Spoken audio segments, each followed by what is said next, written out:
Sir इससे भी तो क्वेश्चन पूछ सकता है ना।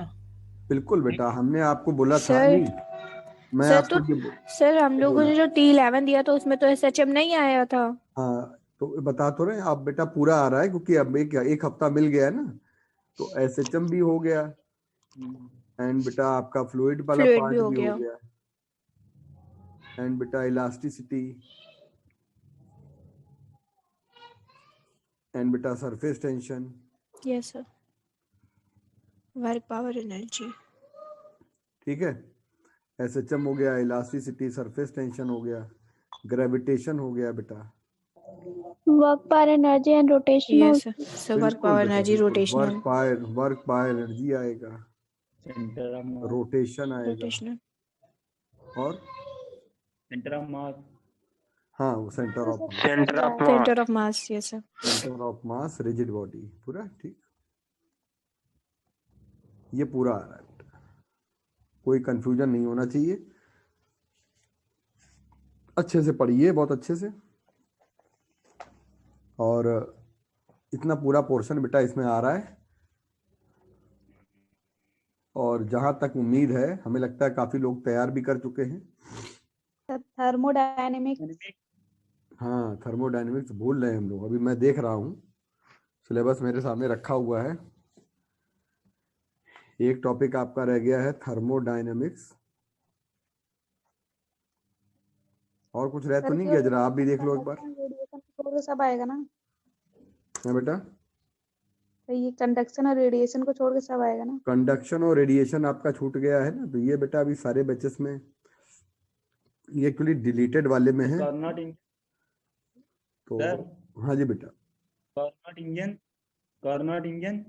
कार्नोट इंजन बेटा देखो, थर्मोडायनेमिक्स जो है ये पूरा कंप्लीट आ रहा है, इसमें कार्नोट इंजन है ना, और बेटा आपका ये जो जो डिलीटेड में चला गया है ना, जो जो पोर्शन आपका डिलीटेड में चला गया है, लेकिन work power energy, gravitation, rotation ये सब आ रहा है, लेकिन डिलीटेड वाले में थर्मल कंडक्शन और रेडिएशन नहीं आ रहा है, बाकी सब आ रहा है बेटा।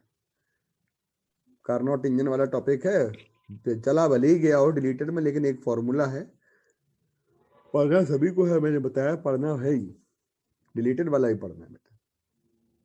क्योंकि कई बार क्या होता है ना बेटा, जब चॉइस आती है तो हमें लगता है कि चॉइस वाला भी नहीं आता हमको और वो वाला भी नहीं आता है, ऐसा होता है ना कई बार। Yes sir. तो ये ज्यादा ये दिक्कत होती है कि चॉइस वाला मिला और चॉइस भी नहीं आया, वो भी नहीं आया, इसलिए बेटा पढ़ के जाओ ज्यादा बेटर है। और अभी कुछ ऑथेंटिक न्यूज आएगी तब, यानी कि जब हम लोग का फॉर्म भरा जाएगा तब बेटा, ठीक है। चलो आइए बेटा, टॉपिक का नाम है हम लोगों का थर्मल कंडक्शन। 5 स्पेशल क्वेश्चंस कराने वाले थे आज। बेटा ओहो, 5 क्वेश्चन कराने वाले थे यस सर। यस सर, आपका कहाँ था? चलो चलो बिल्कुल बेटा, अभी कराएंगे, बस हम थोड़ा सा पढ़ा लें, बस बिल्कुल कराएंगे बेटा, कहा है बिल्कुल कराएंगे, डोंट वरी। टॉपिक का नाम है बेटा हम लोग का है, अगला टॉपिक है super position of wave. Super position of wave, waves का सुपर पोजिशन हम लोगों को समझना है, पढ़ना है बेटा। तो बेटा ये सुपर पोजिशन ऑफ वेव्स का सीधा मतलब होता है, मतलब ये प्रिंसिपल होता है, principle of super position of wave, principle of super position of wave. What is super position? Super position का मीनिंग क्या होता है, क्या मतलब होता है? एक्चुअली हम लोग जब कभी भी बेटा जैसे कोई वेव बनाते हैं, देख हम लोगों ने अभी बहुत किया भी है, वेव बनाकर हम लोगों ने अपना, देखो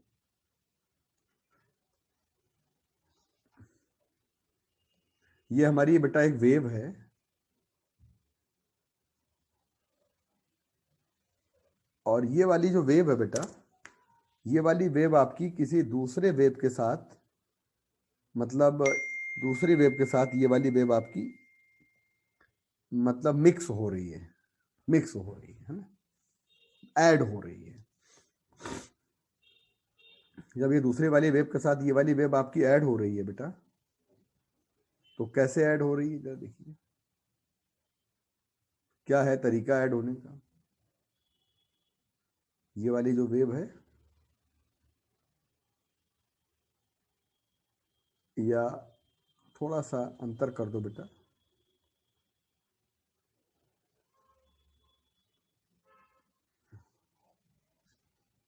एम्पलीट्यूड किसी के ज्यादा है किसी के कम है।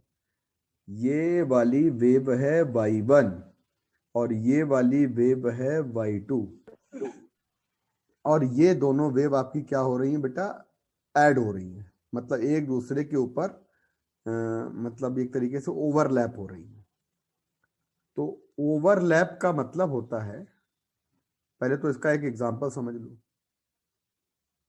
जैसे अगर हम लोग, बहुत ध्यान से सुनना बेटा, अगर हम लोग क्लास में जैसे कभी भी प्रेयर गाते हैं, कभी क्लास होती है बेटा और हम लोग प्रेयर गाते हैं,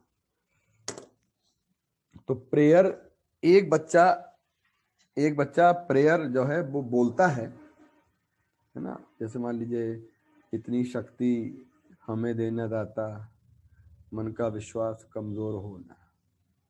मान लीजिए ये बात बोली, तो इतनी शक्ति हमें देना दाता, तो मन का विश्वास कमजोर होना, ऐसे बोला। तो उनके साथ में सारे बच्चे गाते हैं। तो जब सभी बच्चे गाते हैं तो वोकल कॉर्ड से बेटा कितनी सारी वेव निकलती हैं, साउंड वेव निकलती हैं, लॉन्गिट्यूडनल वेव निकलती हैं वोकल कॉर्ड से। और वो सारी लॉन्गिट्यूडनल वेव आपकी उस रूम के अंदर प्रोपेगेट करती हैं।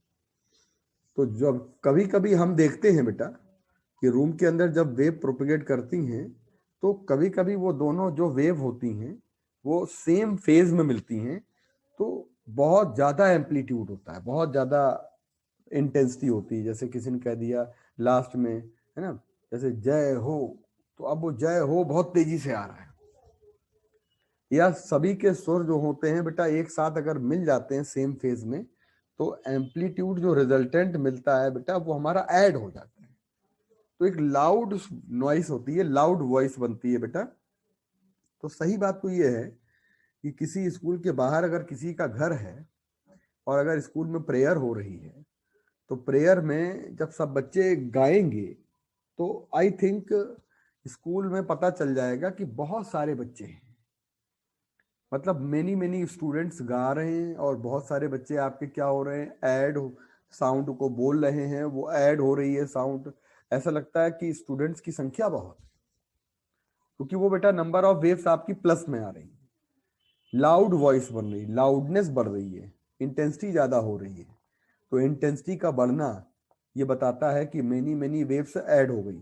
लाउडनेस का बढ़ना ये बताता है कि कई सारी वेव हमारी प्लस हो रही हैं, उनके एम्पलीट्यूड प्लस हो रहे हैं, ऐड हो रहे हैं, यानी रिजल्टेंट एम्पलीट्यूड मिल रहा है, यानी एडिंग ऑफ वेव होता है, एडिशन ऑफ वेव होता है। और अगर बेटा हमसे कह दिया जाए लार्ज एम्पलीट्यूड मिल रहा है, तो इसका मतलब है कि एडिशन ऑफ वेव होता है। तो कहने का मतलब है कि जब भी हमें एडिशन ऑफ वेव का कोई एग्जाम्पल मिलता है, तो ये कहा जाता है बेटा, जब हमारी ये वाली जो वेव है आपके सामने, ये वाली जो वेव है बेटा आपके सामने, जब ये ऐड हो रही है, तो हम इसको कैसे ऐड कराएंगे बेटा, ध्यान से सुनिएगा, सभी बच्चे देखेंगे।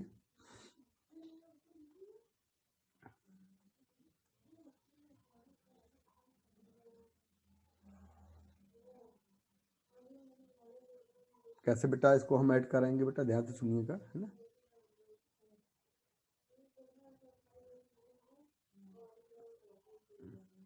ये होता है बेटा, जब हम लोग बेटा इसको इस तरीके से ऐड कराते हैं, देखिए बेटा, है ना। तो जैसे हम इसको बेटा इन दोनों का एम्पलीट्यूड है ये वाला, ये हो गया A1 और ये बेटा हो गया A2। तो जब आप इनको ऐड कराएंगे तो एम्पलीट्यूड हमारा इस तरीके से मतलब प्लस हो जाएगा। तो ये रिजल्टेंट एम्पलीट्यूड हमारा जो आएगा, ये कहीं ना कहीं पे हमारा y = y1 + y2 की हमको इमेज दे रहा है। मतलब कहीं ना कहीं हमारा एम्पलीट्यूड जो है इन दोनों का बेटा ये हमारा ऐड हो रहा है।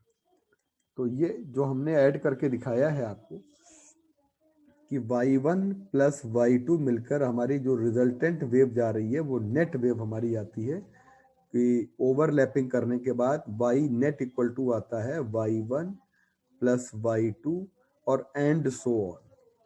इसको कहते हैं adding of wave, adding of wave. कभी आपने देखा बेटा, मेरी बात सुन रहे हैं बेटा, आवाज आ रही है? Yes, sir.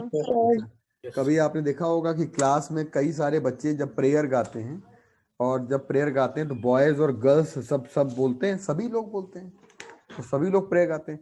तो जब बॉयज के साथ गर्ल्स भी बोलती हैं तो फिर एक जो साउंड बनती है वो उतनी प्लेजेंट नहीं बनती है जब अगर कह दिया जाए कि केवल बॉयज बोले, गर्ल्स ना बोले। तो सिर्फ बॉयज की जो साउंड बनेगी, ऐड होगी, वो परफेक्ट, एक तरीके से कहा जाएगा परफेक्शन की ओर जाएगा कि बहुत लाउड नॉइस आएगी, क्योंकि सारी बॉयज आपके एक साथ आपके जो है बेटा वो बोल रहे हैं। मैं ऐसे भी कह सकता हूं कि बॉयज की जो फ्रीक्वेंसी है, डेफिनेटली बॉयज की फ्रीक्वेंसी जो है वो बेटा सबकी एक जैसी है। तो सिमिलर फ्रीक्वेंसी की जो वॉइस होती है, साउंड वेव होती है, उनका ऐड होना ज्यादा पॉसिबिलिटी है as compared to different frequency. तो जब कभी भी हम लोग, बहुत सारे लोग होते हैं चिल्लाते हैं, तो उनमें से अगर बॉयज और गर्ल्स हैं तो पता चल जाता है कि बॉयज और गर्ल्स मिलके मिक्सचर है, मतलब इस क्लास में बॉयज और गर्ल्स दोनों मिले हुए हैं। और अगर पता चलता है बेटा, मान लीजिएगा कि गर्ल्स और बॉयज दोनों नहीं अलग अलग गा रहे हैं, तो पता लग जाता है बेटा दोनों में से कौन अलग अलग बोल रहा है। इसका मतलब है कि एडिशन किसका हो रहा है, सिमिलर फ्रीक्वेंसी का हो रहा है या डिफरेंट फ्रीक्वेंसी का हो रहा है।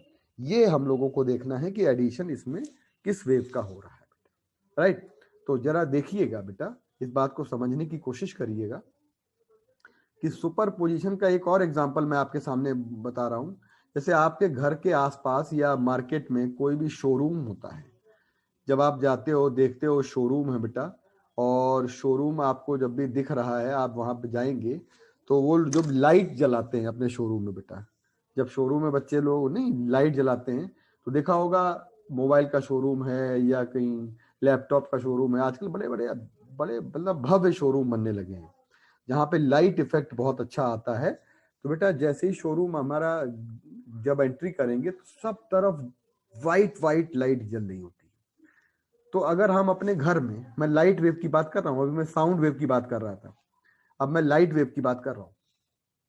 हम अपने घर में भी कई सारी लाइट एक साथ जलाते हैं, छोटे छोटे जो हमारे एलईडी बल्ब लगे होते हैं, आजकल फॉल सीलिंग का समय आ गया है, तो एलईडी बल्ब जो छोटे छोटे लगे होते हैं उनको जब आप बेटा क्या करेंगे, जलाएंगे, ग्लो करेंगे। तो एलईडी बल्ब जब हमारे लगेंगे और छोटे छोटे बल्ब को अगर आप ग्लो करेंगे, जलाएंगे, तो पता है आपको क्या होगा, सारे बल्ब एक दूसरे की डिस्प्लेसमेंट यानी इंटेंसिटी के साथ ऐड हो जाएंगे। तो जब आप बड़े से शोरूम में जाते हैं वहां पे भी आपके 100 200 500 बल्ब लगे हैं, लेकिन सारे एक ही कलर के लगे, व्हाइट कलर के लगे। और कभी मान लीजिए किसी ज्वेलरी वाले शोरूम में जाएंगे तो ज्वेलरी वाले शोरूम में आपको सब पूरा व्हाइट व्हाइट व्हाइट दिख रहा है, और उसके शोकेस में एक हीरे का हार रखा हुआ है, उसमें रेड कलर का बल्ब जल रहा है। व्हाइट में रेड कलर का जो बल्ब है वो मिक्स नहीं हो पा रहा है। कभी देखा है आप लोगों ने? Yes sir. कभी देखा है? बहुत अच्छा शोरूम है, ज्वेलरी का शोरूम है, तो पता लगा रेड कलर का हार है, उसको वो अलग से फोकस कर रहा है, लेकिन व्हाइट लाइट में हमारा रेड कलर का जो हार के ऊपर लाइट गिर रही है, ये लाइट व्हाइट लाइट के साथ मिक्सअप नहीं हो पा रही है। तो कई बार हम अपने घर में भी है या शोरूम में भी है, डिफरेंट वेवलेंथ की, डिफरेंट फ्रीक्वेंसी की, डिफरेंट एम्पलीट्यूड की लाइट को देखते हैं, तो बेटा वो हमारी मिक्स नहीं हो पाती है। तो ऐसे केसेस में ये एक कंडीशन आती है कि हम जब चाहें जिसको भी चाहें सुपर पोजिशन करा दें, ऐसा नहीं होता बेटा। सुपर पोजिशन की अपनी कुछ कंडीशंस होती हैं। सुपर पोजिशन का मतलब होता है कि हम कई सारी वेव्स को एक साथ ऐड कर रहे हैं। तो मैं यहाँ पे आपको एक बात बता रहा हूँ, सुपर पोजिशन बेटा, super position of waves, super position of waves का सीधा मतलब होता है बेटा, अगर हम बात करेंगे सुपर पोजिशन ऑफ वेव्स का सीधा मतलब होता है कि अगर हमसे कोई कहे पहली वाली वेव है बेटा जिसमें ए sine omega T minus K x दिया है। दूसरी वाली वेव है जो आपकी ए cos omega T minus K x दिया है बेटा, और आपसे कह रहा है कि पहले और दूसरे में आपसे कह रहा है फाइंड फेज डिफरेंस। तो कोई बच्चा फेज डिफरेंस फाइंड कर सकता है कितना होगा? 5/2। इसका मतलब आपने क्या किया? y2 निकाला, ए साइन, मैंने फेज डिफरेंस निकालने के लिए कहा था कि कॉस को बदल देना आप साइन। कॉस को जब आप साइन में बदलेंगे तो omega T minus K X और प्लस π/2 बदलेंगे, और ये आपका नंबर 2 है। देखो बेटा, देखो इधर ध्यान से सुनो। पहली वाली वेव है बेटा, दूसरी वाली वेव है, और दोनों वेव में हमारी जो फेज डिफरेंस है बेटा, हम अगर निकालेंगे तो पहली वाली वेव का फेज है φ1, दूसरी वाली वेव का बेटा फेज है φ2, और जब आप फेज डिफरेंस फाइंड करेंगे तो φ2 माइनस हो जाएगा बेटा φ1, φ2 माइनस हो जाएगा बेटा φ1। जरा ध्यान से सुनिए बेटा, φ2 माइनस हो जाएगा φ1। अब अगर हम बात करते हैं φ2 की वैल्यू क्या हो जाएगी? Omega T. बेटा म्यूट कर लो, बेटा म्यूट कर लो, सारे बच्चे म्यूट कर लो, म्यूट करो बेटा, Oppo A1K please mute। Mute बेटा, बेटा ओप्पो बेटा म्यूट करो बेटा। ये सब ओके क्लास में ओके, परेशान करता है। ठीक है बेटा। तो सभी बच्चे देखेंगे कि जरा इस वाले फेज से और इस वाले फेज का हम लोग डिफरेंस निकालेंगे, तो बेटा ये वाला फेज डिफरेंस इन दोनों में कैलकुलेट करेंगे तो हम दूर से देखकर ये बात निकाल चुके हैं, पहले से ही देखकर निकाल चुके हैं कि आपका फेज डिफरेंस हो जाएगा 0। ये वाला इससे कैंसिल हो, पाई हो जाएगा। तो बेटा पाई का फेज डिफरेंस है। क्या आपका फेज डिफरेंस बेटा ये कांस्टेंट है? यस सर, ये वाला फेज डिफरेंस है, कांस्टेंट है। और कैसे पता लगेगा कांस्टेंट है? कि डेल्टा फाई में X and T, delta phi में एक्स और टी दोनों टर्म नहीं है, दोनों टर्म नहीं है। तो अगर देखा जाए कि डेल्टा फाई में एक्स और टी के दोनों टर्म नहीं है, तो ऐसे को कहते हैं बेटा कांस्टेंट फेज डिफरेंस, दोनों टर्म नहीं है। ठीक है, ये तो केस 1 हो गया। दूसरी वेव अगर मैं आपके सामने दे देता हूं y = a साइन, है ना, सपोज करिए बेटा a साइन, और आपको मैं जो वेव दे रहा हूं बेटा बहुत ध्यान से सुनिएगा, ध्यान से, कि ओमेगा की जगह पे लिखा हुआ है बेटा 2πn1t, है ना, ओमेगा की जगह पे लिखा है 2πn1t। और सर ये π/2 कहाँ से आया है? π/2 कहाँ से आया? सर मेरा लेक्चर कल छूट गया था। अच्छा, मंजीत चौरसिया, ये देखो यहां से देखो, मैं यहां से कह रहा हूं ये वाली जो वेव है बेटा, वेव 1, ये आपको वेव्स दी गई हैं, तो आपसे कह रहा है कि फाइंड फेज डिफरेंस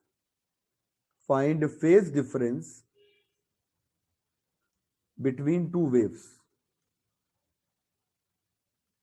आपको कह रहा है find phase difference between two waves, तो इन दोनों वेव्स के बीच में आपको फेज डिफरेंस फाइंड करना है।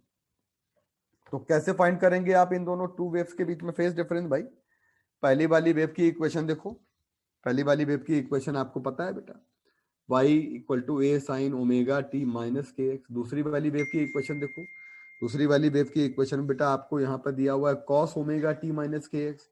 तो cos को किस में बदलते हैं जब फेज डिफरेंस निकालते हैं? सर साइन में बदलते हैं। तो मैंने देखो साइन में बदल दिया, जब मैंने साइन में बदल दिया तो साइन में बदलने के बाद हमारे पास आ गया omega T minus K x plus π/2। ये जो π/2 आया है इसको हम लोग कहते हैं ये सेकंड फेज है बेटा φ2, और ये वाला आपका φ1 है। फेज डिफरेंस निकालेंगे तो φ2 माइनस φ1, डेल्टा फाई की वैल्यू φ2 माइनस φ1 आ रही। तो जब φ2 में से φ1 माइनस करेंगे बेटा तो ओमेगा टी के एक्स का कैंसिल हो जाएगा, पाई बाई टू बचेगा। बोलो बेटा मंजीत, समझ में आ गया पाई बाई टू?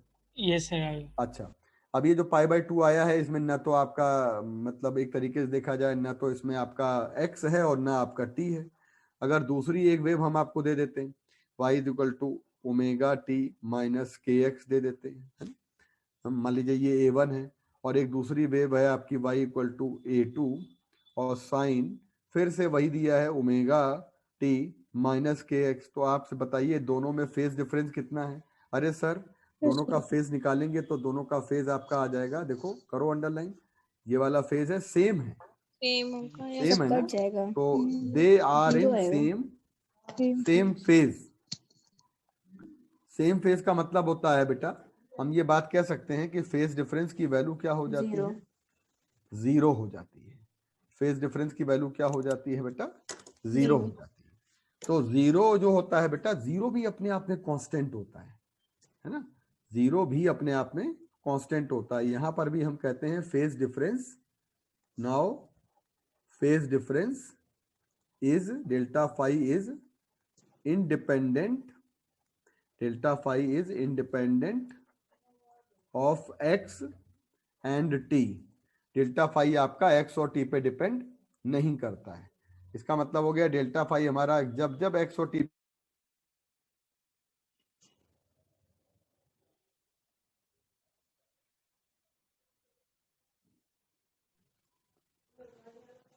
तो हमें लगता है कि फेज कांस्टेंट फेज डिफरेंस आपके दिमाग में आ गया होगा। अब सर बताइए कोई ऐसा फेज डिफरेंस बताइए जो कांस्टेंट ना हो, वेरिएबल हो जाए। तो एक अगला क्वेश्चन देखो, find phase difference, find phase difference between two waves. दो वेव्स के बीच का फेज डिफरेंस निकालना है बच्चों, है ना। ठीक, जल्दी से देखिए बेटा कौन कौन बच्चे आ गए। प्रीति, आदर्श पटेल, अभय सिंह, ऐश्वर्या, आकृति, अनामिका, अनन्या, अनमोल, अंशुमन, आशुतोष, अर्तिका, अवंतिका, आयुष, आयुषी, भावना पटेल, भावना एंड ध्रुव, जागृति, काजल, कनिष्का, कौशलेंद्र। चलो ये तो यहाँ तक हो गए। अब दूसरे राउंड में बच्चों को देखते हैं। आओ बेटा, यहाँ पे क्या हुआ बच्चों? बेटा यहाँ पे अरे क्या हुआ घंटा जरा बज ध्यान रहा से है सुनिएगा बेटा। पहली wave y1 equal to A sine omega T minus K X, है ना। बहुत ध्यान सुनिएगा बेटा, बहुत अच्छे से। y1 equal to A sine omega T minus K X और y2 इक्वल टू, है ना, ए साइन ओमेगा है बेटा, ओमेगा लिखा है और यहाँ पे आ जाएगा ओमेगा की जगह पे, ओमेगा की जगह पे आ जाएगा 2 पाई एन 1, नीचे आ जाएगा 2 पाई N 2 T minus K x आ जाएगा।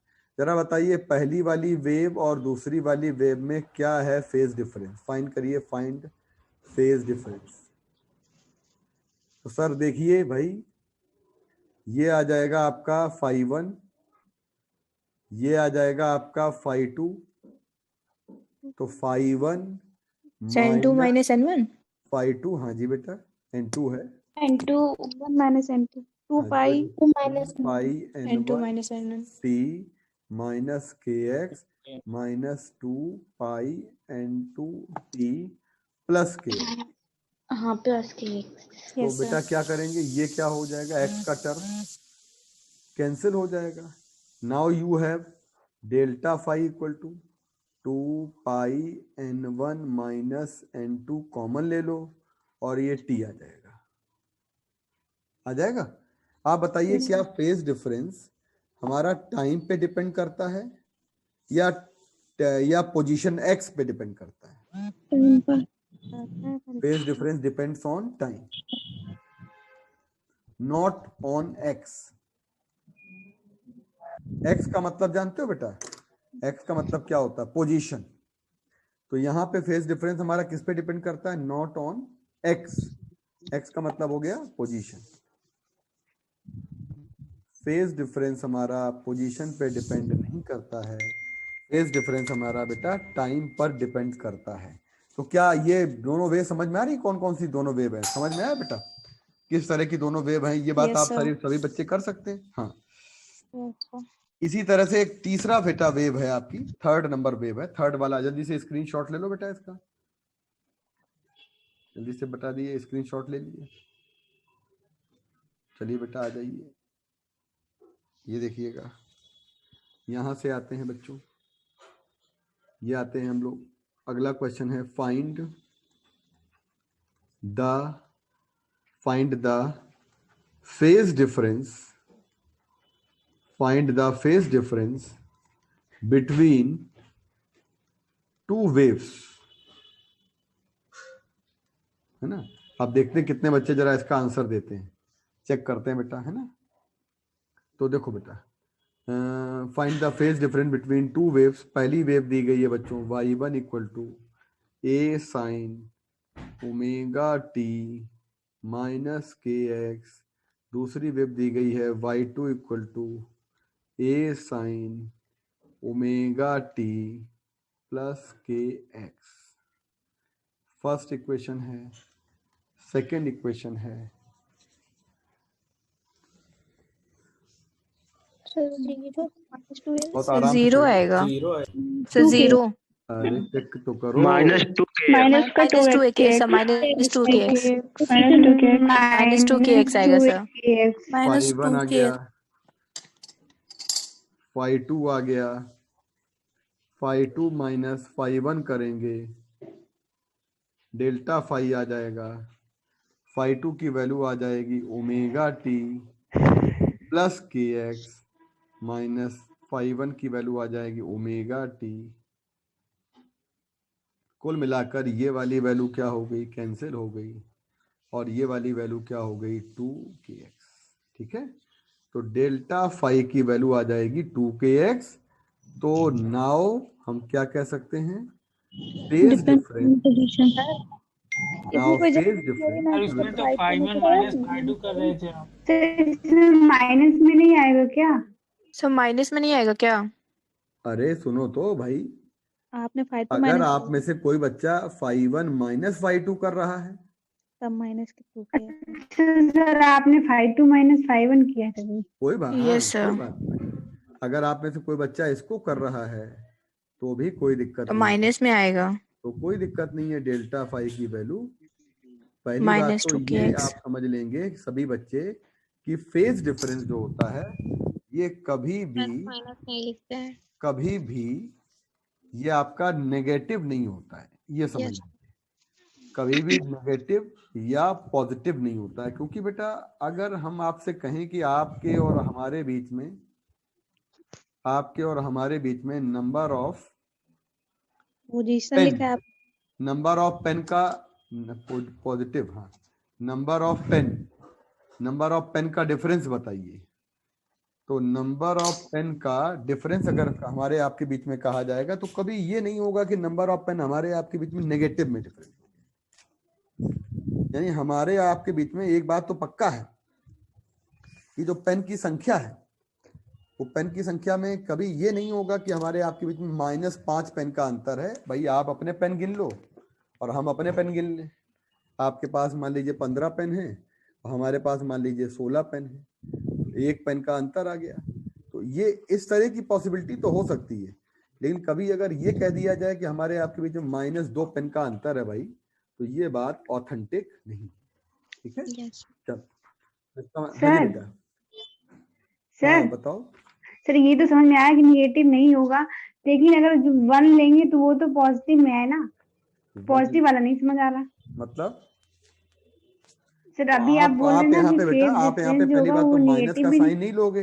अब आपसे कोई कह देगा फेज डिफरेंस कितना है, तो हाँ। आप कहोगे 2kx है बस, और केवल ये बोलोगे डिपेंड्स ऑन पोजीशन, केवल x पे डिपेंड करता है phase difference, not on time dependent नहीं है। ये आपका फेज डिफरेंस पोजीशन डिपेंडेंट है। मतलब मैं आपको ये बताना चाहता हूं कि सपोज करिए फेज आपका माइनस समथिंग कुछ आ रहा है, आपका मान लीजिए निकाला है, तो माइनस में अगर आ रहा है तो डोंट टेक माइनस, माइनस नहीं लेना, माइनस को ड्रॉप कर दीजिए आप। बोलो बोलिए बेटा, बोलिए बोलिए, जल्दी बोलिए बेटा, फटाफट। आगे सर। आ गया, चलो। तो ड्रॉप माइनस एन प्लस आप फाइंड करेंगे, केवल और केवल आपका डिफरेंस आएगा, और डिफरेंस जब आएगा बेटा तो हमारा पोजीशन। तो हमें कुल मिला के बात समझनी है कि टाइम डिपेंडेंट है या पोजीशन डिपेंडेंट है। हमारे पास इस समय फेज डिफरेंस जो दिख रहा है बच्चों, ये फेज डिफरेंस जो दिख रहा है, ये फेज डिफरेंस हमारा दिख रहा है बेटा, देखिएगा ये वाला जो फेज डिफरेंस है, एक ये है, ध्यान दीजिएगा, पोजीशन डिपेंडेंट। पोजीशन डिपेंडेंट है।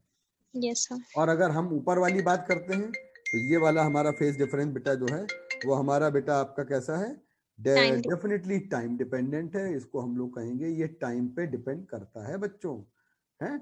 और अगर हम ऊपर बात करते हैं बेटा फेज डिफरेंस, तो ऊपर वाले फेज डिफरेंस में 0 आता है, π/2 आता है, तो ना तो ये टाइम पे डिपेंड करता है बच्चों, ना ये पोजीशन पे डिपेंड करता है। तो ऊपर के पहला क्वेश्चन ये था, π/2 था, दूसरा क्वेश्चन ये था, 0 था। तो देखो इस क्वेश्चन में π/2 का फेज डिफरेंस था बच्चों, आपके इस क्वेश्चन में π/2 का फेज डिफरेंस था, इस क्वेश्चन में π0 का फेज डिफरेंस था। तो आपका 0 में और π/2 में न तो t आ रहा है ना फिर x आ रहा है बेटा, है ना। Yes sir. चलो बेटा हम आ जाते हैं आगे। इसका मतलब हमारे पास एक बात क्लियर हो गई हम लोगों को कि फेज डिफरेंस निकलता है, निकाल सकते हैं। अब मैं आपको ये बताना चाहता हूं कि कंडीशंस फॉर सुपरपोजिशन। अब ये टेबल अच्छे से याद कर लीजिएगा। सुपरपोजिशन, मिक्स करना, सुपरपोजिशन का मतलब है सुपरपोजिशन ऑफ टू वेव्स की का सुपरपोजिशन करने के लिए कौन सी कंडीशन है, हम लोग ये पढ़ने जा रहे हैं। तो conditions for superposition of two waves को हम लोग बेटा पढ़ने जा रहे हैं। पहली बात तो सभी बच्चे समझ लेंगे कि सुपरपोजिशन का मतलब होता है मिक्सिंग ऑफ टू और मोर वेव्स, मिक्सिंग ऑफ टू और मोर वेव्स, दो या अधिक वेव्स की मिक्सिंग अगर बात करेंगे हम लोग, तो मिक्सिंग ऑफ टू और मोर वेव्स। सारे बच्चे बहुत ध्यान से सुनेंगे। सर मिक्सिंग ऑफ टू और मोर वेव्स में कौन कौन सी कंडीशन आ सकती हैं बच्चों? एक कंडीशन आ सकती है, एक हमारी कंडीशन होती है इंटरफेरेंस कब होगा, इसके रिजल्ट्स हैं, रिजल्ट्स। या हम एक काम और कर सकते हैं, कंडीशंस को हटा के बेस्ट हेडिंग बना लेते हैं results of superposition of two waves, results of superposition of two waves, ये हेडिंग बना लेते हैं। ठीक है, मतलब मिक्सिंग ऑफ टू और मोर वेव्स। तो बेटा सुनो ध्यान से, इंटरफेरेंस एंड बेटा दूसरी कंडीशन होती है बीट्स, एंड तीसरी कंडीशन होती है बेटा स्टैंडिंग वेव्स। तो पहली कंडीशन क्या है बच्चों? इंटरफेरेंस। तो इंटरफेरेंस क्या होता है? कब वेव्स हमारी इंटरफेयर करेंगी और कब वेव्स हमें बीट प्रोड्यूस करेंगी, रिजल्ट्स हैं। सुपरपोजिशन मतलब वेव्स का मिक्स करना। तो जब वेव्स को हम लोग मिक्स कर देते हैं बेटा, तो वेव्स का मिक्स करने का मतलब होता है बच्चों, वेव्स का मिक्स करने का मतलब होता है कि हम लोग बेटा कब हम लोग इनको जो है ना, मतलब कहने का मतलब ये है कि कौन कौन सी कंडीशन ऐसी लेंगे जब हमारा इंटरफियरेंस मिलेगा। तो नंबर 1 आते हैं बेटा, नंबर 1 आते हैं इंटरफेरेंस करने के लिए, टू और मोर वेव्स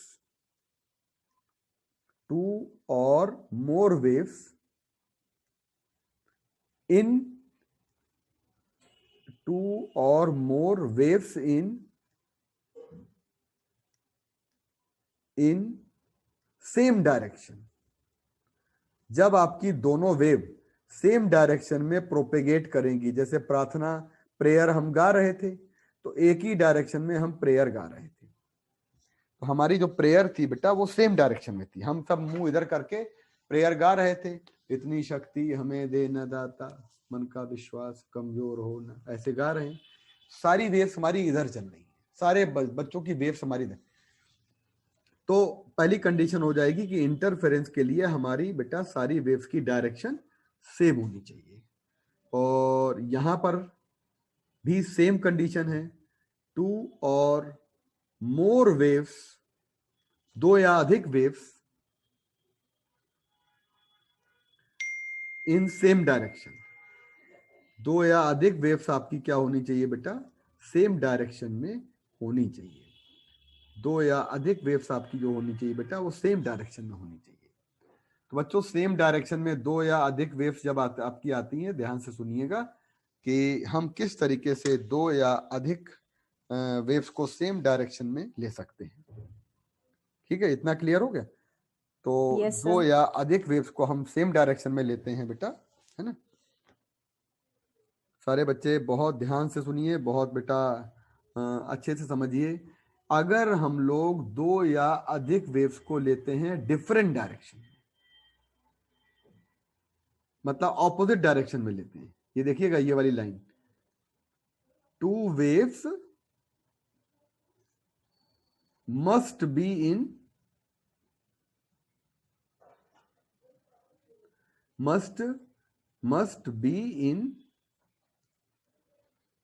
ऑपोजिट डायरेक्शन। तो स्टैंडिंग वेव बनाने के लिए पहली कंडीशन क्या आ गई कि वेव की डायरेक्शन सेम है कि ऑपोजिट है बेटा? Opposite. Yes, opposite direction, opposite है ना, ऑपोजिट डायरेक्शन है। तो भैया एक कंडीशन हमारे दिमाग में हमेशा होनी चाहिए कि अगर 2 या, अच्छा हम पहचानेंगे कैसे, डायरेक्शन कैसे पहचानेंगे जरा बताओ? डायरेक्शन पहचानने का तरीका है कि omega T and K x के बीच का, बोलो बेटा, बीच का साइन, बोलो बेटा, ओमेगा टी और के एक्स के बीच का साइन। ये बात क्लियर होगी बच्चों? Yes Yes, sir. sir. है ना। आप कैसे पहचानेंगे? सर दोनों में सेम साइन होना चाहिए, सेम साइन होना चाहिए बिटवीन ओमेगा टी एंड के। तो यहाँ पे लिख देते हैं ना, बवाली खत्म हो जाता है। यहाँ पे लिख देते हैं सेम प्लस या माइनस का sign between term omega T and K X. तो ये मैं आपको टेक्निक बता रहा हूं कि आप पहचान पाओ कि कौन सी 2 वेव इंटरफियर कर रही है ना। यहां पे आ जाएगा बेटा same sign between term omega T and K X. यहां पे आ जाएगा ऑपोजिट साइन, ऑपोजिट साइन आ जाएगा, ऑपोजिट साइन आ जाएगा between term omega T and K X. एक में प्लस रहेगा, एक में माइनस रहेगा। तो क्या आप लोगों को ये पहला पॉइंट तो क्लियर हो गया? चलो दूसरे पॉइंट पे आ जाते हैं। Yes, sir. दूसरे पॉइंट पे आ जाते हैं। What about frequency of 2 waves? What about frequency of 2 waves? Frequency of 2 waves must be, frequency of 2 waves must be 2 waves must be equal, बिल्कुल exactly equal, must be equal exactly. बताओ लड़के लड़के अगर गाना गाएंगे तो लड़के लड़कों की वॉइस की फ्रीक्वेंसी एक जैसी है? बोलो बेटा, वॉइस की फ्रीक्वेंसी एक जैसी है। लड़के लड़के जब गाना गाएंगे तो लड़के लड़कों की वॉइस की फ्रीक्वेंसी एक जैसी है बच्चों, है ना। तो इसका मतलब है कि बिल्कुल एग्जैक्टली सेम होनी चाहिए, एग्जैक्टली सेम होनी चाहिए। एंड बेटा दूसरा पॉइंट यहाँ पे है, दूसरा पॉइंट देखिएगा यहाँ कितना जबरदस्त पॉइंट है बीट बनाने के लिए। Frequency of two waves must differ, यहां पे कह रहा है मस्ट डिफर, डिफरेंट होनी चाहिए, और वो भी कह रहा है मस्ट डिफर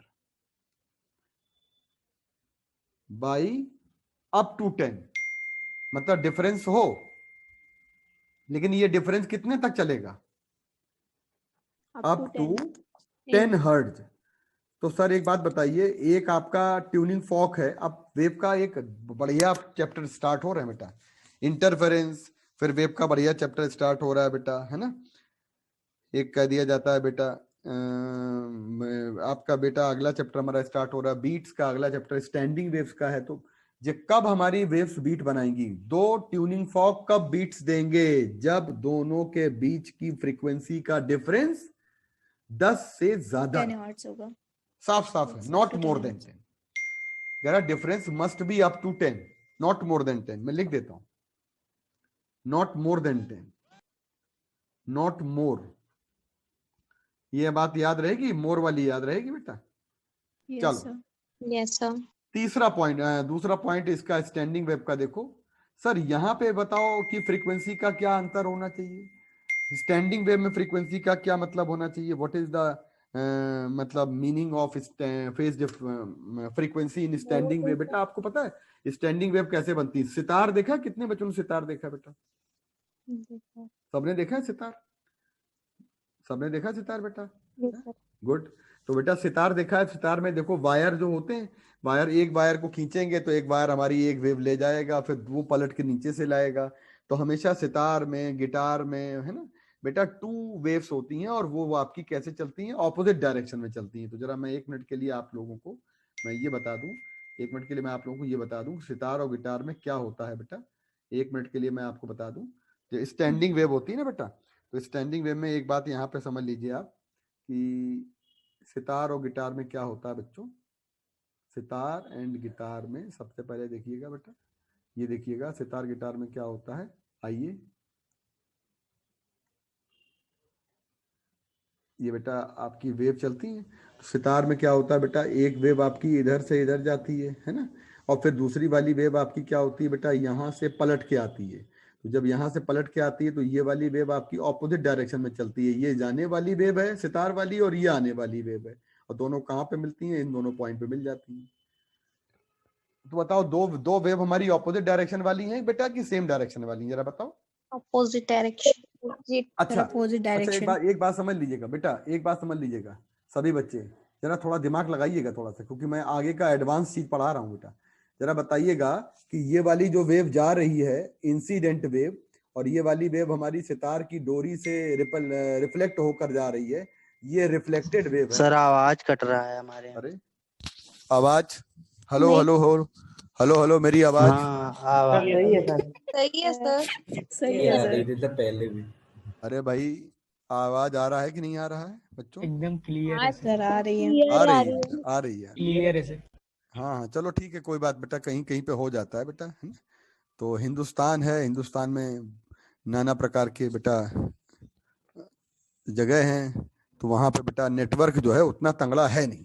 तो मेरी बात सुनो बेटा, सितार में क्या होता है, इधर देखो बेटा, ये देखो मेरे हाथ में, देखो ये डोरी है, और जो डोरी है, जब डोरी को हम लोग क्या करेंगे बेटा, ये ऐसे प्लग करेंगे, ऐसे ऐसे। तो डोरी हमारे 2 पॉइंट के बीच में ऐसे प्लग करते हैं, तो इधर से ये वेव जाती है और फिर नीचे से लौट के आती है। कहने का मतलब बेटा है कि मैं आपको एक सिंपल सी भाषा में ये बताना चाहता हूँ, सितार में ये वाली बेटा है बच्चों रिफ्लेक्शन की बाउंड्री है, जहां डोरी बंधी हुई है, यहाँ पे डोरी बंधी हुई है, ये हमारी इंसिडेंट वेव है, यहां से ये रिफ्लेक्ट करके आ रही है बेटा। तो जब इंसिडेंट वेव यहां से रिफ्लेक्ट करके आएगी तो बेटा हम कह देंगे रिफ्लेक्शन में, सभी बच्चे सुनो, रिफ्लेक्शन में कभी भी फ्रीक्वेंसी चेंज होती है कि नहीं होती है? No change in frequency. कभी भी रिफ्लेक्शन में frequency, no change in frequency, reflection में कोई भी फ्रीक्वेंसी चेंज बेटा नहीं होती है। ये बात क्लियर हो गई? No change in frequency in reflection. बोलो बेटे। Yes, sir. तो क्या आपके दिमाग में ये बात समझ में आई कि हमारी जब साउंड वेव या जब हमारी वेव्स रिफ्लेक्ट करेंगी तभी तो वो बनाएंगी हमारी स्टैंडिंग वेव? बोलो बेटा। Yes, sir. और स्टैंडिंग वेव बनाने के लिए रिफ्लेक्शन जरूरी है। और रिफ्लेक्शन के लिए एक बात बहुत अच्छी बात है कि रिफ्लेक्शन में कभी भी बेटा हमारी फ्रीक्वेंसी नहीं बदलती है। तो मैं पूछता हूं, जरा चार्ट देखो जल्दी से बेटा, मेरा चार्ट जरा देखो बच्चे, सारे बच्चे देखो मेरा चार्ट। मैं पूछता हूं कि बताओ what is the condition for frequency in interference. बताइए इंटरफेरेंस के लिए कंडीशन क्या होती है फ्रीक्वेंसी की? Must be equal. दोनों वेव की बराबर होनी चाहिए, है ना। इंटरफेरेंस के लिए दोनों वेव की फ्रीक्वेंसी सेम होनी चाहिए। बिल्कुल बराबर होनी चाहिए, एग्जैक्टली बराबर होनी Same चाहिए होनी बेटा, है ना। और अगर हम बात करेंगे रिफ्लेक्शन उसमें बीट्स में, तो फ्रीक्वेंसी का अंतर पक्का होना चाहिए, अंतर होना चाहिए, और ये अंतर not more than 10, Up to 10 hertz. Up to 10 होना चाहिए, है ना बेटा। और जब हम बात करेंगे स्टैंडिंग वेव में, तो स्टैंडिंग वेव में इस बात को कहने का मतलब ही नहीं है, फ्रीक्वेंसी ऑटोमेटिकली सेम हो जाती है, फ्रीक्वेंसी ऑटोमेटिकली सेम होती है, क्योंकि आपकी रिफ्लेक्शन करते समय कभी भी फ्रीक्वेंसी बदलती नहीं है। तो फ्रीक्वेंसी मैं लिख दे रहा हूं शुड बी इक्वल। तो मैं इक्वल लिख दे रहा हूं, और इक्वल लिखना करना नहीं है, अपने आप हो जाता है बेटा। क्यों हो जाता है? क्योंकि बताओ स्टैंडिंग वेव कहां बनती है? कोई दो एग्जांपल बताओ स्टैंडिंग वेव के। सर गिटार और सितार में स्टैंडिंग वेव बनेगी, बोलो बेटा। Yes, sir. Harmonium. Guitar and sitar. सलील बेटा आवाज आ रही मेरी? सलील सर हारमोनियम। आ रही है? अंशुमन,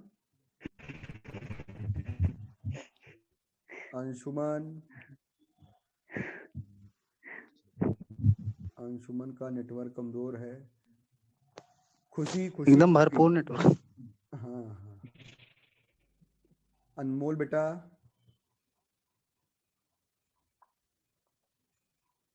अनमोल आवाज आ रही? आयुष? यस सर आ रही।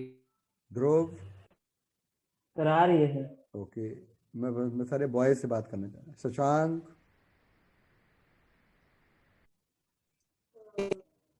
ओके ओके, नेटवर्क गड़बड़ है शशांक, है क्या? चलो योगेंद्र? आ रही सर। वेरी गुड बेटा, वेरी गुड। योगेंद्र? विकास? आ रही है सर। ओके बेटा। और ये बेटा ये क्या लिखा है? जेजू 1820? नहीं सॉरी, वीवो 1820। ये 1820 शताब्दी के कौन है भैया? ये 1820 कोई वीवो आया है क्या? मोबाइल आया है? आपकी आवाज सर जीजू है सर। नहीं, वो मैं पूरा चश्मा ठीक से नहीं लगाया था। सर ओप्पो A1 कहाँ गए? हाँ, तो इसका मतलब हो गया कि ये बहुत ओके, कोई बात नहीं बेटा, है ना। चलिए, हो जाता है, बड़े बड़े शहरों में ये सब बातें होती रहती हैं। आओ बेटा, गुड। तो सेम, चलिए बेटा, आकृति, है ना। सर थोड़ा फिगर दिखा दीजिए सर, फिगर नहीं बना। एक मिनट बेटा, नीचे कर दें। इंटरफेरेंस में बनाए सर। इंटरफेरेंस की कंडीशन 1 2 3 बेटा। इंटरफेरेंस के बाद बीट की कंडीशन, और फिर बेटा आते हैं तम थर्ड नंबर पे, सबसे बड़ी कंडीशन पढ़ने जा रहे हैं कि जब भी कोई वेव आपकी फेज डिफरेंस, जब भी कोई वेव आपकी इंटरफियर करेगी, तो फेज डिफरेंस जो होता है बच्चों, phase difference delta phi must be constant. कभी भी फेज डिफरेंस में ना तो एक्स होगा ना टी होगा, मस्ट बी कांस्टेंट। हम ये बात कह सकते हैं बेटा, इस बात को समझ लीजिएगा, phase difference must be constant, यानी कि हम ये बात कह सकते हैं बेटा, इंडिपेंडेंट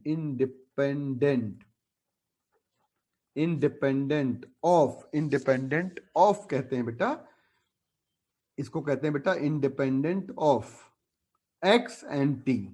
ना तो एक्स होगा बेटा ना टी होगा। फेज डिफरेंस में कभी भी बेटा ना तो एक्स होगा और ना बेटा टी होगा, यानी कि बिल्कुल कांस्टेंट रहेगा। कांस्टेंट का टर्म क्या होता है? 0 भी हो सकता है, π/2 भी हो सकता है, कुछ भी हो सकता है। और यहां पे आपसे कह दिया जाएगा बीट्स में फेज डिफरेंस की वैल्यू डेल्टा फाई जो होती है मस्ट बी टाइम डिपेंडेंट। तो बेटा टाइम डिपेंडेंट जब फेज होगा तो याद रखिएगा हमेशा टाइम पर डिपेंड करेगा तो बीट्स बनेंगी। एंड बेटा इधर आते हैं तो फेज डिफरेंस मस्ट बी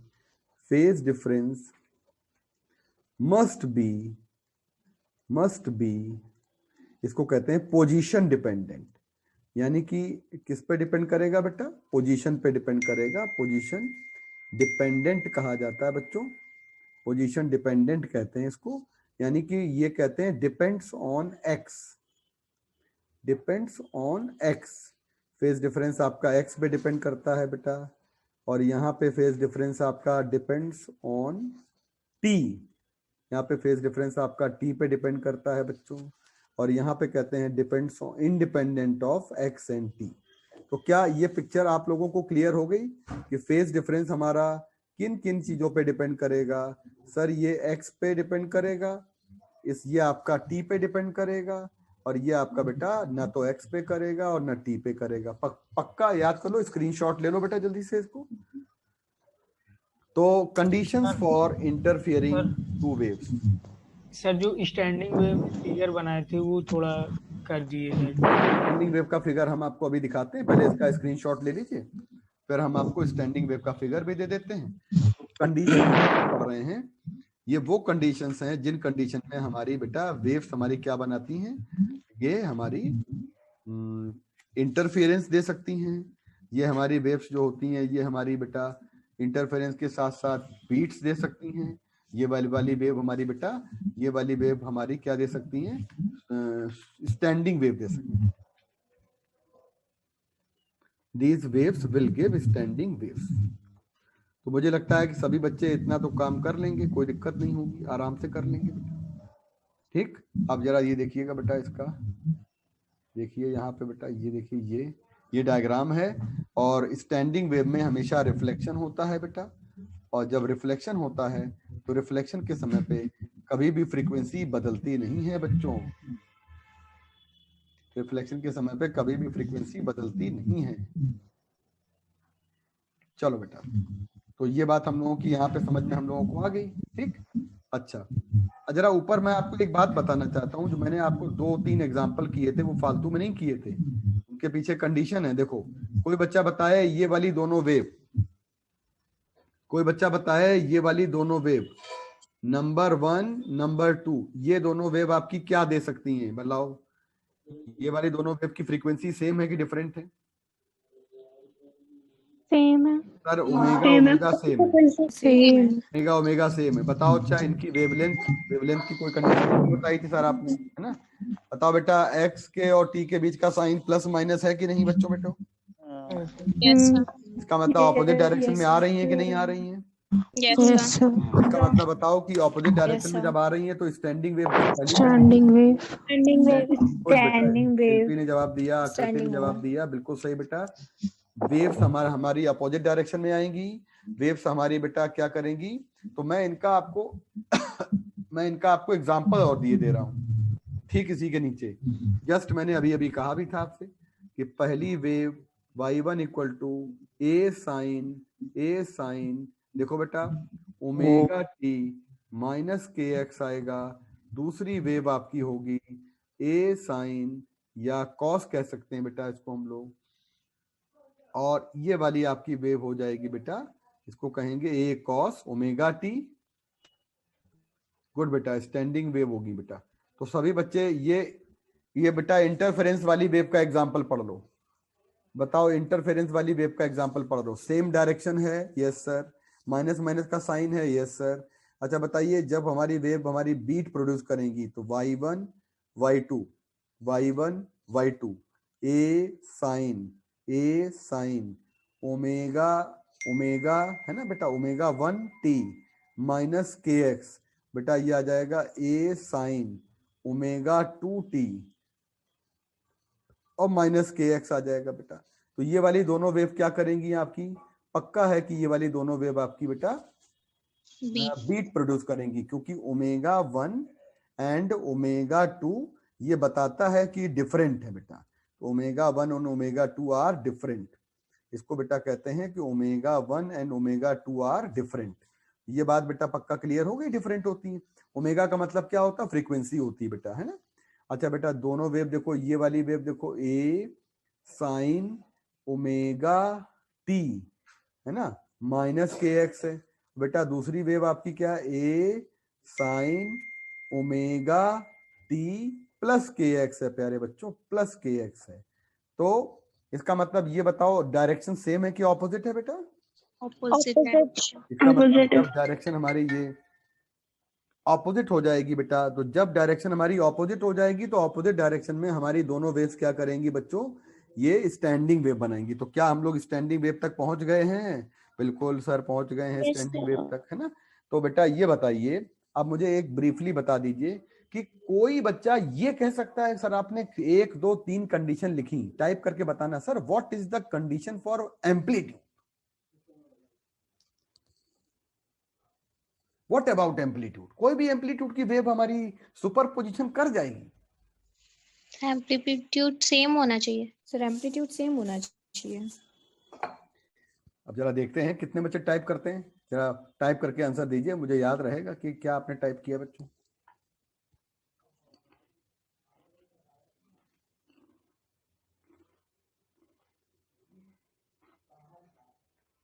और दीजिए, प्रीति, सनोवर, अवंतिका।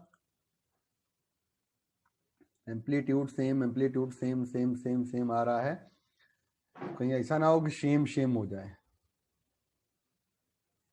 जो सेम सेम आ रहा है कि must be same for superposition. अच्छा ओके, और बताओ सेम एम्पलीट्यूड होगा, सेम एम्पलीट्यूड होगा बच्चों। अच्छा सुनो बेटा, सारे बच्चे मेरी बात सुनना, सारे बच्चे प्रेयर गा रहे हैं, है ना, प्रेयर गा रहे हैं, तो बॉयज केवल प्रेयर गा रहे हैं बेटा, बॉयज। ख्याति ने कहा नो सर, है सेम नहीं होगा। अरे लिखो ना सेम होगा कि नहीं होगा। ख्याति, ख्याति बेटा लिखो सेम होगा कि नहीं।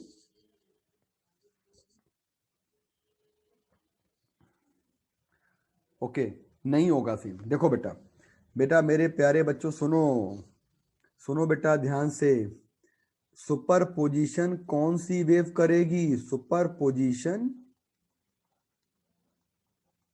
सुपरपोजिशन का मतलब बच्चों, सुपरपोजिशन का मतलब फिर से समझो, सुपरपोजिशन का मतलब होता है मिक्सिंग, और मिक्सिंग का मतलब होता है बेटा एक ही प्रकार की वेव्स मिक्स करेंगी, एक ही प्रकार की वेव्स मिक्स कर सकती हैं, मिक्स कर सकती हैं। सर आपने इतनी तो कंडीशन बता दी, बताइए एक ही प्रकार की वेव्स का मतलब है एम्पलीट्यूड सुपरपोजिशन के लिए।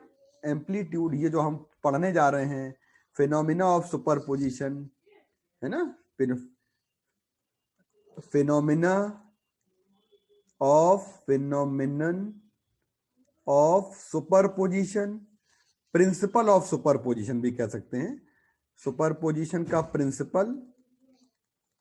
Principal smaller amplitude of waves के लिए लागू होता है, स्मॉलर एम्पलीट्यूड्स ऑफ वेव्स पर एप्लीकेबल है।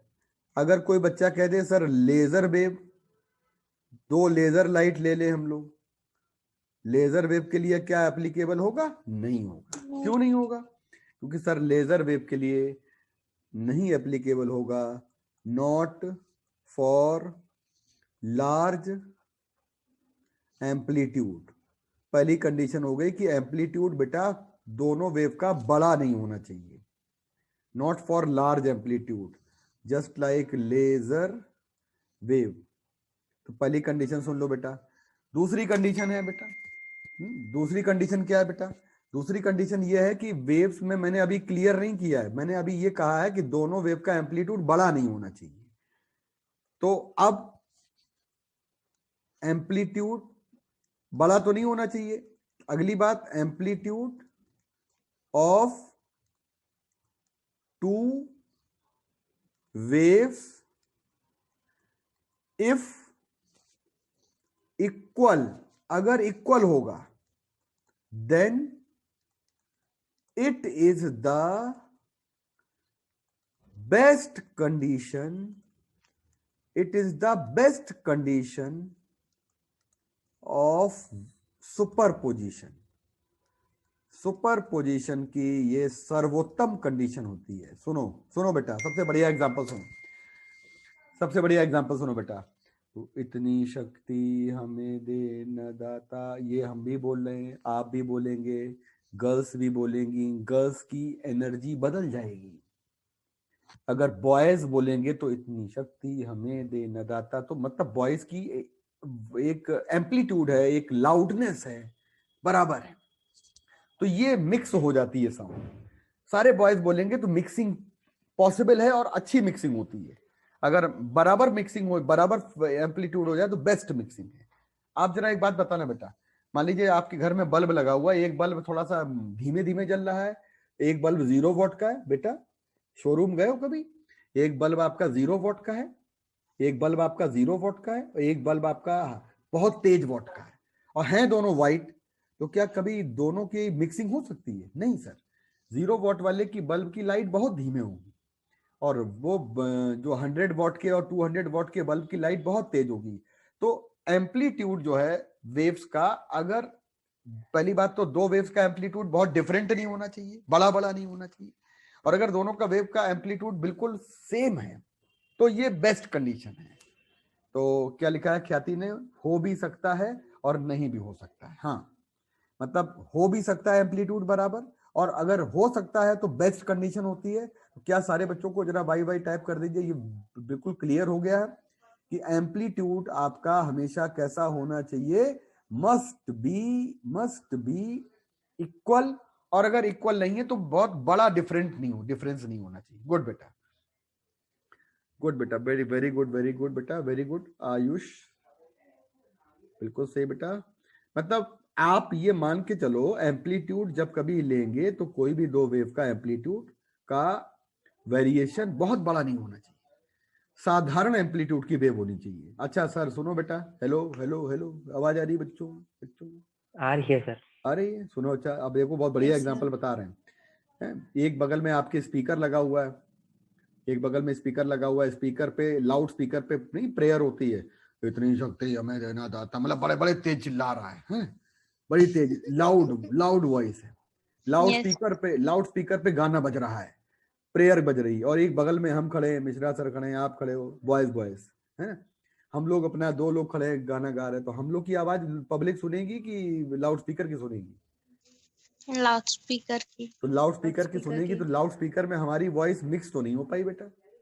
Yes sir. इसका मतलब मिक्स तब हो पाएगी जब लाउड स्पीकर का मतलब है लाउड वॉइस, तो लाउड वॉइस जब नहीं मिलेगी, यानी लाउडनेस का मतलब है एम्पलीट्यूड, तो एम्पलीट्यूड का सीधा मतलब है बेटा लाउडनेस से। एम्पलीट्यूड का बेटा सीधा अर्थ है बेटा आपका लाउडनेस से। बच्चों एम्पलीट्यूड का आपका सीधा मतलब है लाउडनेस से। देखिए आपके पास यहाँ पे बेटा, आपके पास एक बढ़िया सा एक पीडीएफ है, एक होती है कैरेक्टरिस्टिक ऑफ साउंड, और कैरेक्टरिस्टिक ऑफ साउंड का मतलब होता है बच्चों, देखो ये होती है कैरेक्टरिस्टिक ऑफ साउंड, ये होता है लाउडनेस, है ना, लाउडनेस होता है बेटा। और लाउडनेस का मतलब है, अगर हम बात करते हैं कि loudness is the characteristic by following, मतलब कभी देखा जाए लाउडनेस की जो कैरेक्टरिस्टिक आती है वो हमारी कान में इंटेंसिटी की वजह से आती है। लाउडनेस की जो कैरेक्टरिस्टिक आती है बेटा वो इंटेंसिटी की वजह से आती है। अगर कोई वेव की इंटेंसिटी ज्यादा है तो उसकी लाउडनेस ज्यादा होगी, ये होता है रिलेशन। लाउडनेस जो होता है बेटा, ये हमेशा लाउडनेस हमेशा लॉग ऑफ आई के डायरेक्टली प्रोपोर्शनल है। लाउडनेस हमेशा बेटा लॉग ऑफ आई के डायरेक्टली प्रोपोर्शनल है। इसका मतलब है कि लाउडनेस जो होती है वो इंटेंसिटी डिटरमाइन करती है। जो साउंड ज्यादा लाउड होगी, greater the value of amplitude greater will be intensity. हो गया? इसके आगे का line greater will be intensity, ये लाइन काट दो, इन लाइन का कोई मतलब नहीं, ठीक है बेटा? ओके, तो हमारे पास लाउडनेस का मतलब है ग्रेटर इंटेंसिटी, है ना, और ग्रेटर एम्पलीट्यूड। नीचे देखो बेटा पिच क्या होती है, पिच पता है बेटा क्या होती है? Pitch is the sensation received by year. हमारी आंखों में सेंसेशन आता है बिकॉज ऑफ फ्रीक्वेंसी। तो फ्रीक्वेंसी की वजह से जो सेंसेशन आएगा उसको बेटा कहते हैं पिच। एक होती महीन आवाज, आपके घर में जो है ना महीन आवाज, जो आपके घर में बेटा जितने भी फीमेल मेंबर्स हैं आपके घर में, दीदी है, दीदी बोलेंगी तो बड़े सॉफ्ट वॉइस होगी बेटा, है ना। तो जो गर्ल्स होती हैं उनकी बेटा वॉइस होती है वो हायर पिच की होती है, पिच हायर होती है। हम लोग की वॉइस होती है, जैसे बॉयज लोग होते हैं वो 15-16 साल के 17 साल के जैसे होते हैं, ग्रेवनेस आने लगती है। तो यहाँ बेटा जो वोकल कॉर्ड होती है वहां से फ्लैटनेस आने लगती है, ग्रेवनेस आने लगती है ना। और अमिताभ बच्चन की आवाज में बड़ी ग्रेवनेस है, नहीं है, होता है ग्रेवनेस। तो ग्रेवनेस का मतलब समझ गए, और पिच का मतलब समझ गए आप। तो पिच किसकी ज्यादा है? शेर की ज्यादा है।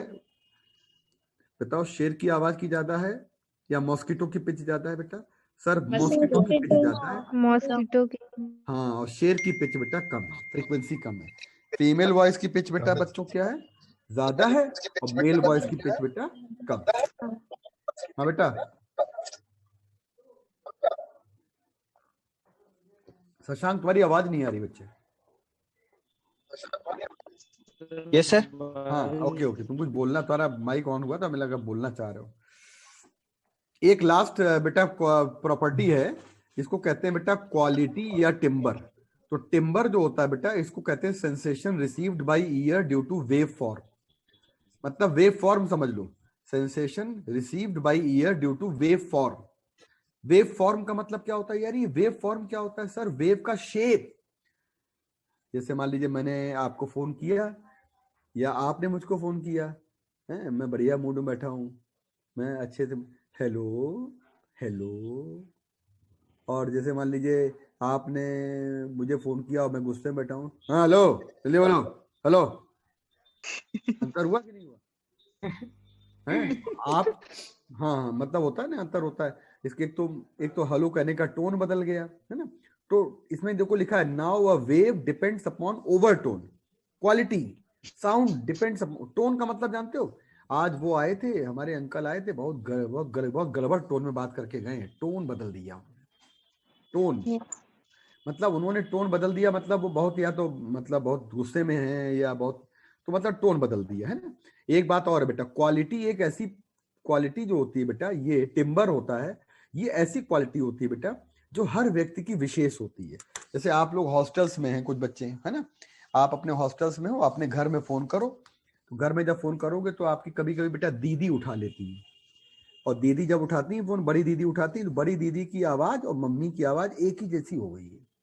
बड़ी दीदी ने उठाया हेलो, हाँ बेटा, तो पता लगा बड़ी दीदी ने उठाया तो आप समझ गए, हाँ, आपको लगा मम्मी बोल रही है। तो कुछ देर तक तो बड़ी दीदी ने बड़ा बात किया, हाँ बेटा खाते पीते रहना, ये है ना, अपना ध्यान रखना, मम्मी जैसे बात करती है। रोज बेटा एक सेब ले लेना बेटा, है आधा सेब आज खा लेना, आधा सेब कल खा लेना। खराब हो जाएगा। तो एक बात बता रहे हैं, तो ये एक तरीका है मम्मी का केयरनेस है ना। तो मम्मी जो है केयरफुल है, बता रही हैं आपको। अब थोड़ी देर के बाद आपने जब बात करी तो आपको पता लगा कि वो दीदी की जो आवाज है कहीं न कहीं किसी न किसी बात पे रिकॉग्नाइज कर जाओगे आप। Yes. तब आप लगेगा अरे यार ये तो दीदी मम्मी बन के बोल रही है ना। ऐसे ही बेटा जब आप फोन उठाओगे तो पापा जी ने उठाया और बड़े वाले भैया ने उठाया, तो दोनों की आवाज एक ही जैसी मिल रही है ना। या बड़े भाई और मझले भाई है ना, तो दोनों की वॉइस एक जैसी। तो मतलब रिकॉग्नाइज करना it is very difficult, but recognise हो जाता है। तो we can recognise a person without seeing. Telephone पे बात करने पे हम पहचान लेते हैं कि ये पर्सन कौन बोल रहा है। This is the property of wave nature, wave form. हमारा कान उसी प्रकार के वेव फॉर्म को सुनने के लिए अभ्यस्त हो जाता है। जैसे हमारे पिताजी को फोन करना है, पिताजी हमें पता है टेढ़े बात करेंगे, तो पिताजी की जो आवाज बात करने का जो तरीका बच्चे वो एक पता है, तो कान में वो वेव फॉर्म आएगा। अगर वैसा नहीं आएगा हम समझ जाएंगे पापा नहीं बोल रहे। ओके, समझ में आ गया बेटा? वेव फॉर्म क्लियर हुआ बच्चों? Yes, sir. अच्छा ओके, चलिए तो आप लोगों को सिलेबस पता लग गया। ये देखो मैंने अब अगला चैप्टर स्टार्ट कर लिया है, और अगला चैप्टर आपको स्टार्ट कर लिया सुपरपोजिशन। बेटा सर एक क्वेश्चन भेजे थे आपको। बेटा हाँ, अभी हम बेटा आप आज फ्री हो पाए, अभी कल भेजा था बेटा, अभी हम फ्री हुए, अभी मैं सॉल्व Yes, करके आपको बिल्कुल सर भेज हमने व्हाट्सएप पे मैसेज किया था, आपने देखा नहीं। हाँ कौन? सर वो पिच वाला निकालना, उसको स्क्रीनशॉट लेना हाँ हाँ सर। बेटा मैं दे अभी बता दूँ बेटा। हाँ और कौन कह रहा है मैसेज नहीं देखा भैया? मैसेज बेटा सर आयुषी। आयुषी? नहीं बेटा ऐसा नहीं हो सकता, देखा हाँ हो सकता क्लास में, अभी तो आए हैं Yes, कोचिंग से sir. बेटा, जस्ट अभी मैं आया हूँ कोचिंग से ऑफलाइन क्लास लेके मैं अभी अभी बिल्कुल आया हूँ Okay, बेटा, sir. 5 साढ़े 5 बजे, और सुबह का निकला था 8 बजे। आजकल कोचिंग में ऑफलाइन क्लासेस रहती हैं, कभी हो सकता है व्हाट्सएप दिख जाए है ना, कभी नहीं भी दिखता है बेटा है ना। तो अभी मैं देखता हूँ बेटा, फ्री हो गया हूँ, अब मैं देख लेता हूँ। ठीक है Okay, sir. बेटा? और कोई Okay, समस्या हो sir. बताइए। बाकी जितना भी मैंने ये पढ़ाया है ना बेटा, ये कंडीशन मेरी जरूरी है, ये कंडीशन अगले चैप्टर की बड़ी जरूरी कंडीशन है, यहाँ से शुरू हुआ है। तो सबसे पहले हम बेटा सुपरपोजिशन में कौन सा चैप्टर पढ़ेंगे? 3 चैप्टर है, एक इंटरफेरेंस है, एक बीट है और एक स्टैंडिंग वेव है। पहले कौन सा पढ़ेंगे बच्चों? इंटरफेरेंस। ठीक है, तो आज कौन सा दिन है बेटा बच्चों? Wednesday. Wednesday. तो बेटा आज आपका ना, आज वेंसडे है ना, तो वेंसडे कल आपकी क्लास नहीं है सर? कल मेरी क्लास नहीं है, हाँ वही तो, कल वहां पे एकदम ऑफलाइन में तूफान, एकदम कल टाइम तूफान। कैसे जाएगा हम लोगों का? कल ऑफलाइन में बेटा है तूफान, ऑफलाइन एकदम। तो कल मेरी क्लास नहीं है, कल थर्सडे हो गया बच्चों, और फिर फ्राइडे हो गया। इन 2 दिन में अपना आप कंप्लीट कर लीजिए फ्लूइड वाला पार्ट बच्चों, है ना। फिर मैं आप सभी लोगों को, मे बी ऐसा हो सकता है आपको अपडेट मिल जाता होगा, मे बी बेटा मैं आपको फ्राइडे को शाम को कराऊंगा, मे बी फ्राइडे इवनिंग या सैटरडे इवनिंग। सैटरडे को कर लेना है सर, नहीं तो हम फ्लूइड कंप्लीट कर लेंगे तब तक ना फिर। अच्छा, तो may be Saturday may be Friday, तो हम देख लेते हैं बेटा, अभी सर से ही बात करनी पड़ेगी। तो इन दोनों में इवनिंग को मैं रैपिड फायर लूंगा बेटा, और क्योंकि अब एक बार अभी रैपिड फायर ये हो जाएगा, फिर अगला पेपर आपका है 28 फरवरी को बेटा, है ना। Yes, sir. और अगला फिर रैपिड फायर आपका 27 फरवरी को, Yes, है sir. ना। तो एक आपका जो सैटरडे वाला रैपिड फायर है उसमें इतना इंपॉर्टेंट है बेटा वो, क्योंकि उसमें पहली बात तो हमारे पास चैप्टर्स बहुत हैं, है ना। पहली बात तो चैप्टर्स हमारे पास बहुत है, तो हमने क्वेश्चंस बेटा ऐसे मैं रखूंगा एनसीईआरटी। सर एसएचएम के क्वेश्चन ज्यादा कराना सर। ठीक बेटा, सर आपने बोला था कि एसएचएम के मैं क्वेश्चन सर थ्योरेटिकल ज्यादा आएंगे सर, तो उसी बेसिस में तैयारी करें सर फिर हम। बेटा सर आपने बोला था एसएचएम वगैरह के क्वेश्चन सर उसमें आएंगे सर, थ्योरेटिकल ज्यादा पूछे जाएंगे, तो उसी हिसाब से तैयारी करें सर क्या? बेटा थ्योरेटिकल क्वेश्चंस एक्चुअली क्या है, इस बार देखो क्वेश्चन जो आए थे नीट 20 में तो ऐसे ही आए थे, है ना, क्योंकि थ्योरी बेस्ड आए थे, कॉन्सेप्चुअल टाइप के क्वेश्चंस आए थे, न्यूमेरिकल डायरेक्ट न्यूमेरिकल आए थे, है ना। बस वो डायरेक्ट जो शॉर्ट आंसर निकालते हाँ वो बिल्कुल इस बार भी आएंगे, इस बार पूरी उम्मीद है कि इस बार भी पेपर वैसे ही बनेगा, बहुत ज्यादा टेढ़ा मेढ़ा पेपर नहीं बनेगा, बिल्कुल निश्चिंत रहिए 100%। और एक तैयारी करने की कोशिश करिए कि आपसे गलती ना हो। तो मैं क्या करूंगा, कुछ क्वेश्चंस का मैंने सेट तैयार किया है कि अब अगली वाले में इजी क्वेश्चंस भी रहेंगे और कुछ बहुत अच्छे क्वेश्चंस भी रहेंगे, जिनको कहते हैं कि हमारे रैंकर वाले बच्चे लगाएं, तो इजी प्लस गुड क्वेश्चंस, तो दोनों को मिक्स करेंगे। मतलब एक सवाल आपका आसान आ गया तो दूसरा सवाल थोड़ा सा डिफिकल्ट है, तीसरा सवाल आसान है, तो इस तरीके से हम लोग क्वेश्चन को बेटा सेट करेंगे, है ना। सर आप कह रहे थे कि एनसीईआरटी की रीडिंग लगवाएंगे? एनसीईआरटी बेटा, एनसीईआरटी है, अच्छा एनसीईआरटी की रीडिंग के लिए बोला था ना बेटा। यस। हाँ वो तो हम क्लास में लगवा देंगे बेटा, यूट्यूब पे नहीं, पहले यूट्यूब पे क्वेश्चन की प्रैक्टिस करवाएंगे। तो एनसीईआरटी के क्वेश्चन भी मैंने बनाए लिए हैं बेटा, पिछले वाले पीडीएफ में एनसीईआरटी के क्वेश्चन भी मैंने लिए हैं, वो मैंने पूरे करवा नहीं पाए थे, इस बार करवाऊंगा।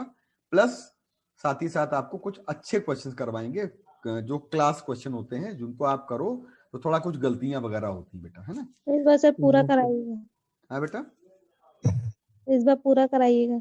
हाँ ठीक है बेटा, ठीक है, चलो ओके, फिर रेडी रहिए आप, 2 दिन की क्लास अपनी अटेंड करिए। सर क्वेश्चन तुम्हारा क्वेश्चन मेरे पास है, अभी मैं खोलने जा रहा हूँ बेटा, है ना।